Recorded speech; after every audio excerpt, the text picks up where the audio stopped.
Assalamualaikum, salam sejahtera. Anda menonton pantau agenda reformasi. Sudah tentu ini adalah waktunya untuk kita bawakan diskusi berkaitan dengan apa yang berlaku sepanjang minggu ini. Khususnya saya nak bawakan kepada apa yang telah dimaklumkan oleh salah sebuah parti politik di Malaysia, iaitu Parti Ikatan Demokratik Malaysia Muda, yang mana memutuskan untuk bergerak secara solo pada pilihan raya negeri PRN di 6 negeri yang akan diadakan tidak lama lagi.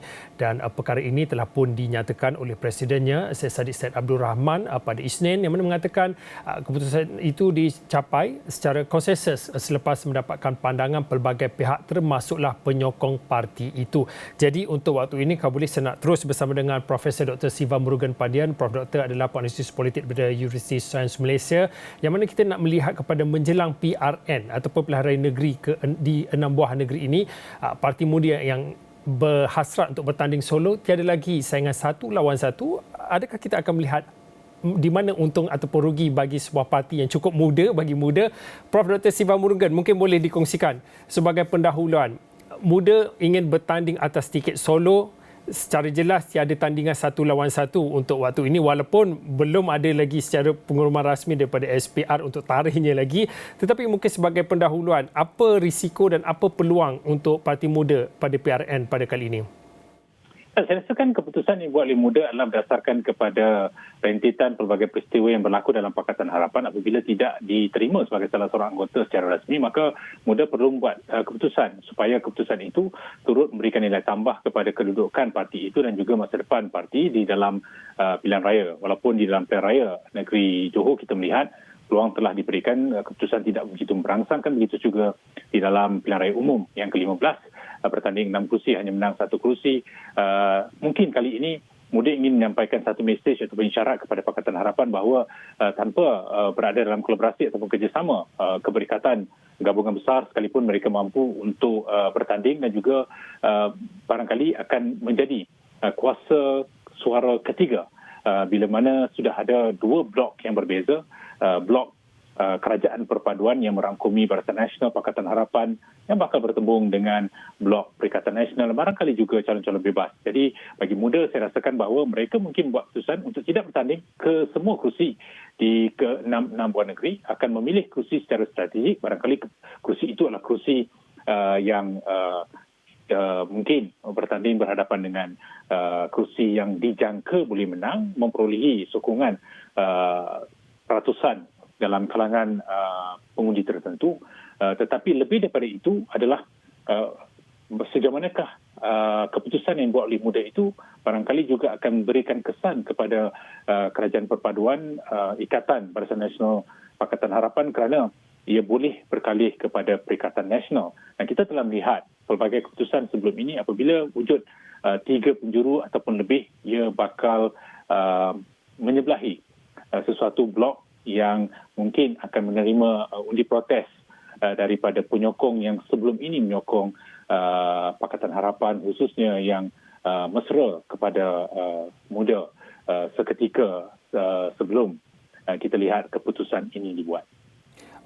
Prof, mungkin untuk berlaku adil pada waktu ini, mana-mana parti pun yang ingin bertanding dalam sebuah pilihan raya tidak mahu kalah. Kalau boleh mereka nak menang seberapa banyak yang boleh.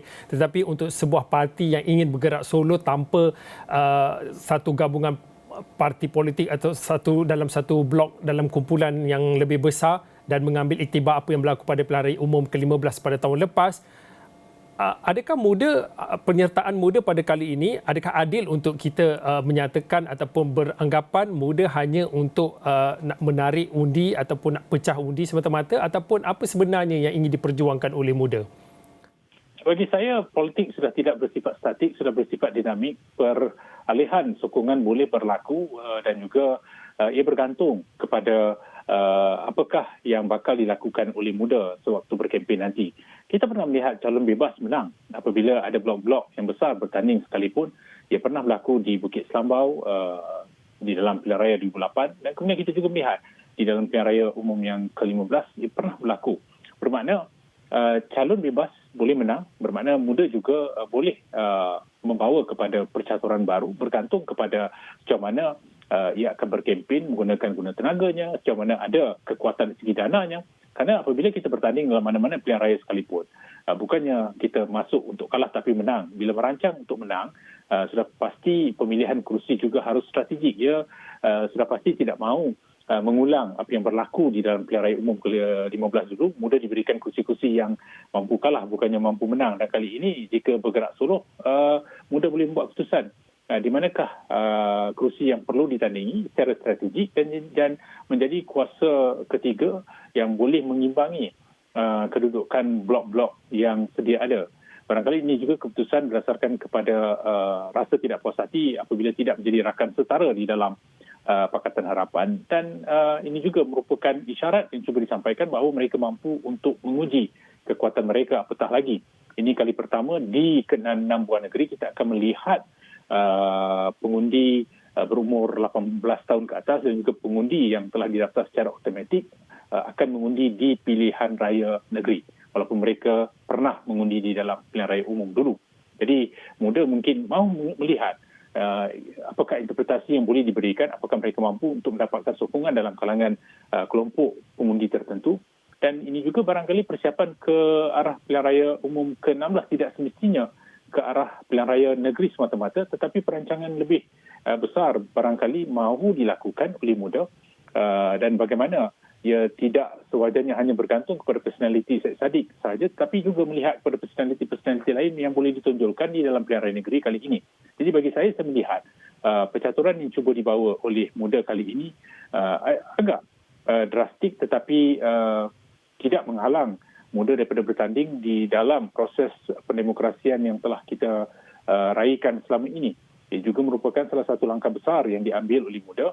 Dan walaupun ada sebilangan bertanggapan sia-sia saja, tapi bagi saya, jika dilakukan secara strategik, jika pemilihan calon yang sesuai dilakukan berdasarkan kepada lokaliti pilihan raya negeri, kerana pilihan raya negeri lebih merupakan isu yang bersifat tempatan, walaupun barangkali akan menggunakan isu nasional, tetapi sejauh manakah mampu untuk menggambling beberapa perkara agar muda mampu untuk menjadi kuasa ketiga dan juga barangkali kingmaker di beberapa kawasan tertentu.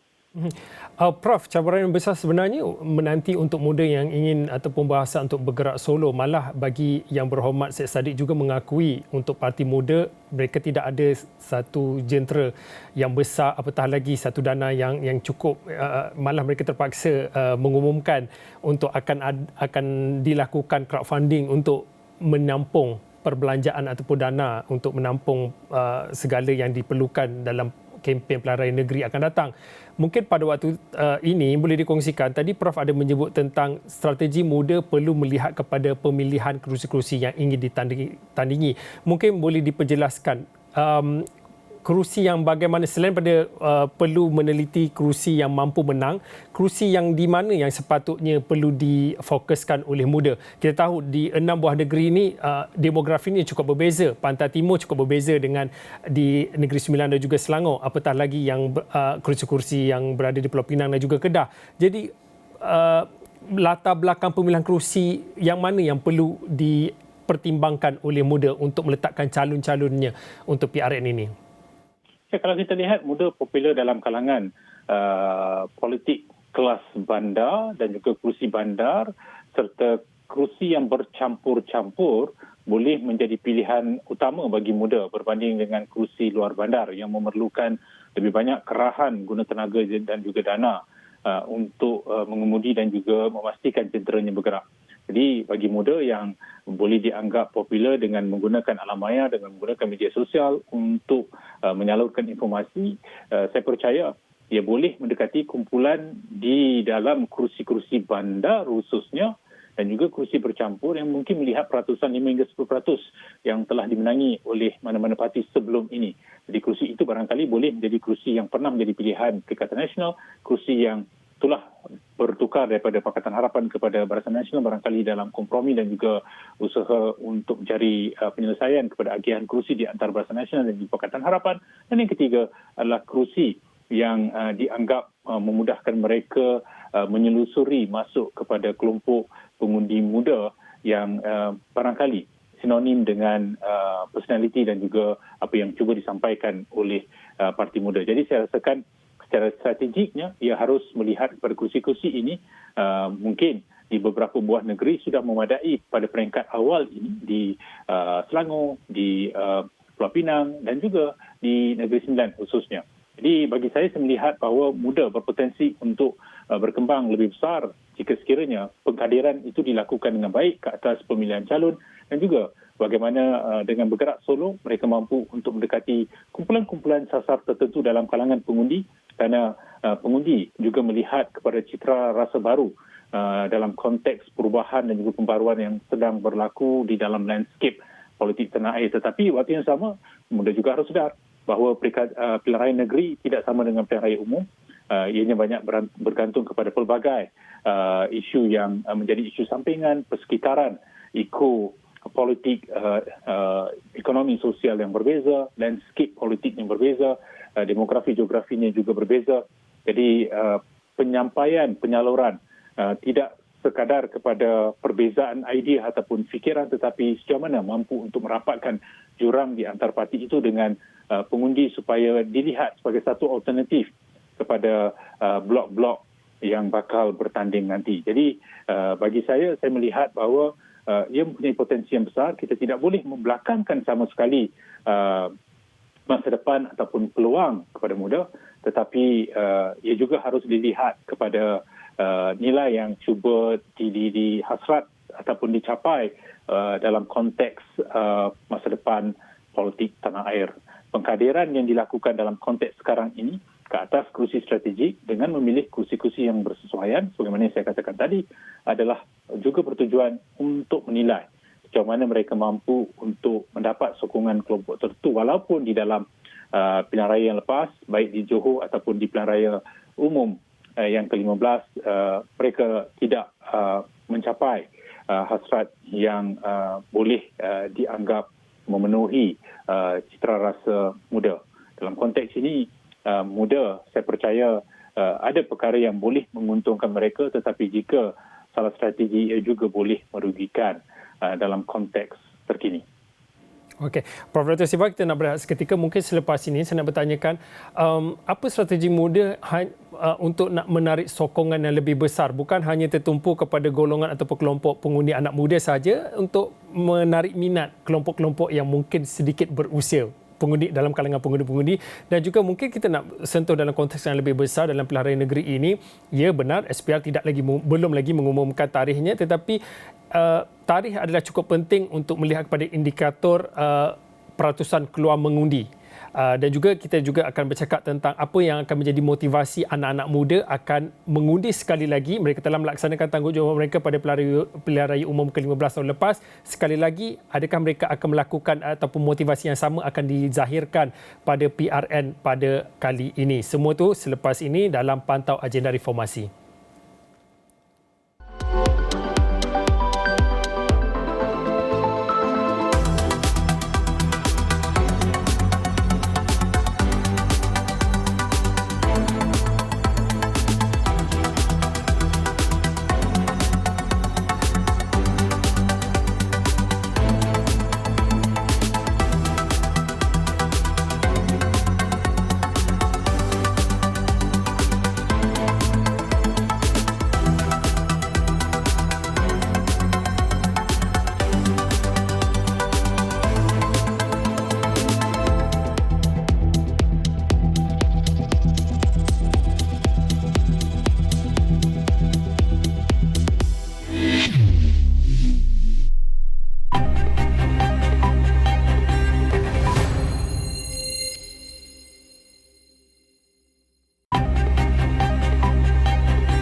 Baik, kembali dalam pantauan Agenda Reformasi, kami masih lagi bersama dengan Profesor Dr. Siva Murugan Pandian. Prof. Siva adalah penganalisis politik daripada USM yang mana kita berkongsi perbincangannya adalah berkaitan dengan menjelang pilihan raya negeri PRN, parti muda yang bertanding, yang berhasrat untuk bertanding secara solo. Ini membawa maksud tiada lagi saingan antara satu lawan satu atas permulaan ataupun setakat ini.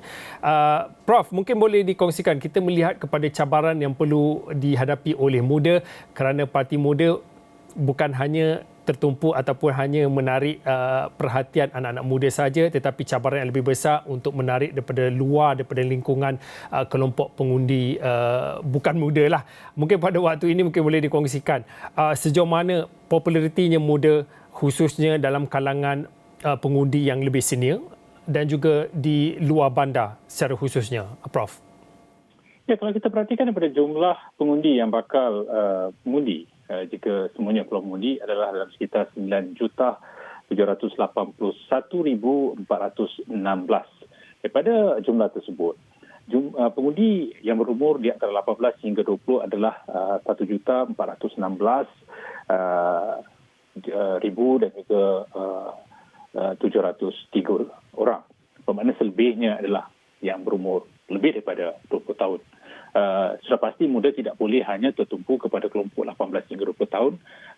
Mereka juga harus mendekati pelbagai kumpulan umur, pelbagai kumpulan kelas masyarakat, pelbagai kumpulan yang merentasi ras, agama dan juga tidak boleh kita belakangkan sama sekali persoalan gender. Bermakna dalam konteks ini, calon yang mahu dikemukakan itu mestilah bersesuaian dengan lokaliti kawasan tersebut. Isu yang mahu dibawa itu bukan sekadar isu yang rapat dengan golongan yang berumur 18 hingga 20 tahun, tetapi juga golongan yang barangkali dewasa dan juga warga emas serta kumpulan-kumpulan yang lain.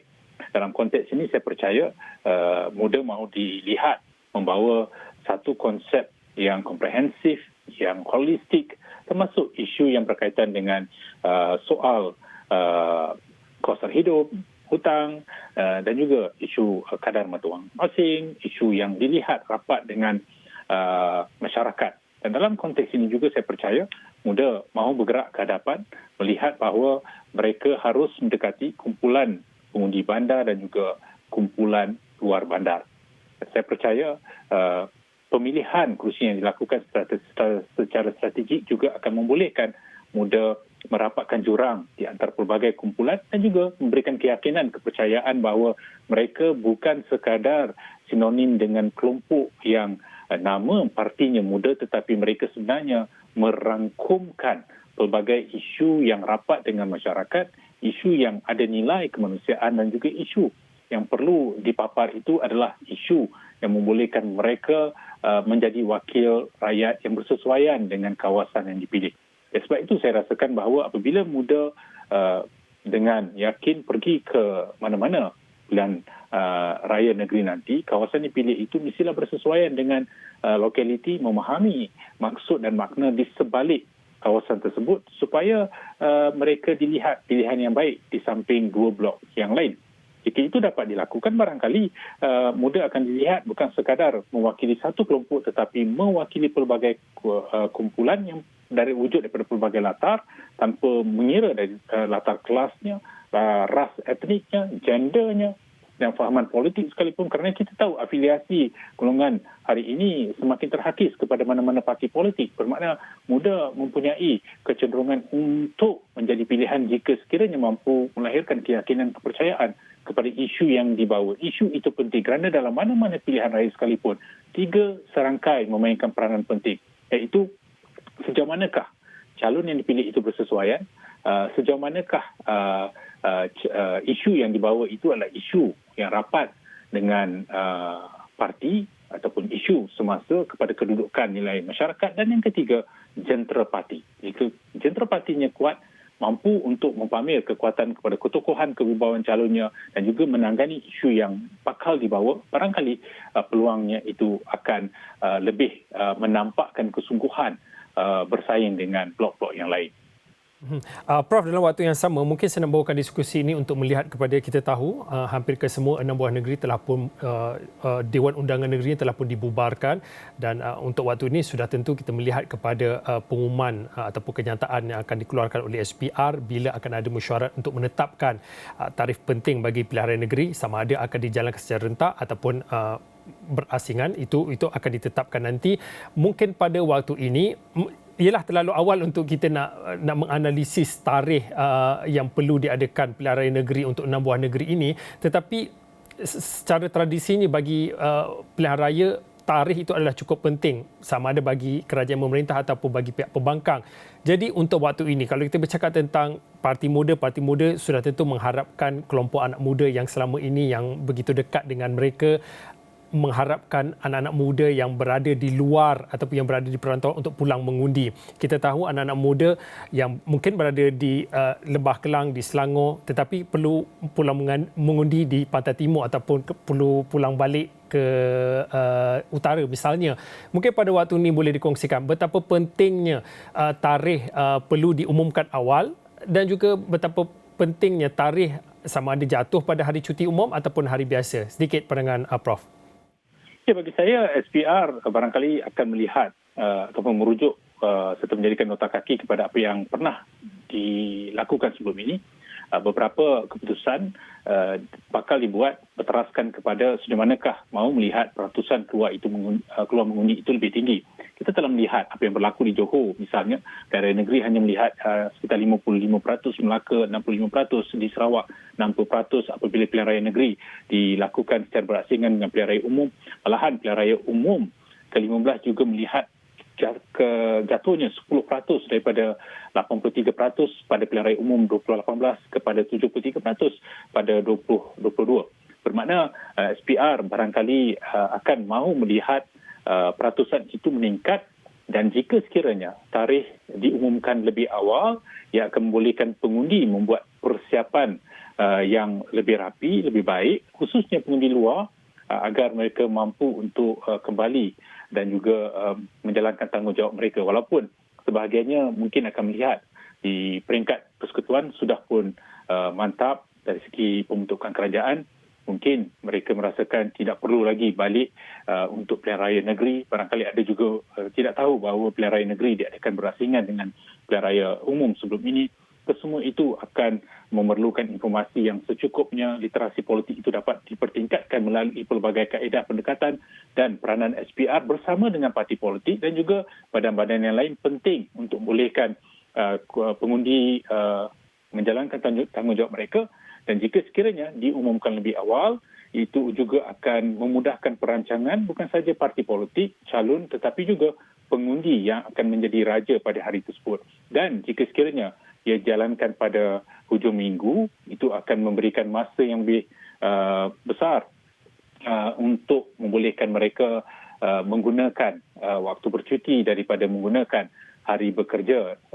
Walaupun sebelum ini kita pernah melihat beberapa pilihan raya umum dan negeri pernah diadakan pada hari bekerja. Okey, baik. Terima kasih Profesor Dr. Siva Murugan Pandian. Prof. Siva adalah peneliti politik daripada USM yang mana berkongsi pandangan kita melihat kepada menjelang pilihan raya negeri PRN yang akan diadakan di 6 buah negeri yang mana parti muda yang telah menyatakan hasrat mereka untuk bertanding solo. Ini adakah membawa makna tidak akan ada lagi saingan satu lawan satu dan juga sedikit kita berbincang dan juga melihat kepada pentingnya indikator bagi tarikh pilihan raya negeri perlu diumumkan lebih awal supaya akan memudahkan pergerakan mobilisasi pengundi-pengundi untuk menjalankan tanggungjawab dan juga peranan mereka dalam pilihan raya negeri akan datang. Baik, saya kira itu saja untuk waktu ini. Saya Fauzi Zain, selamat.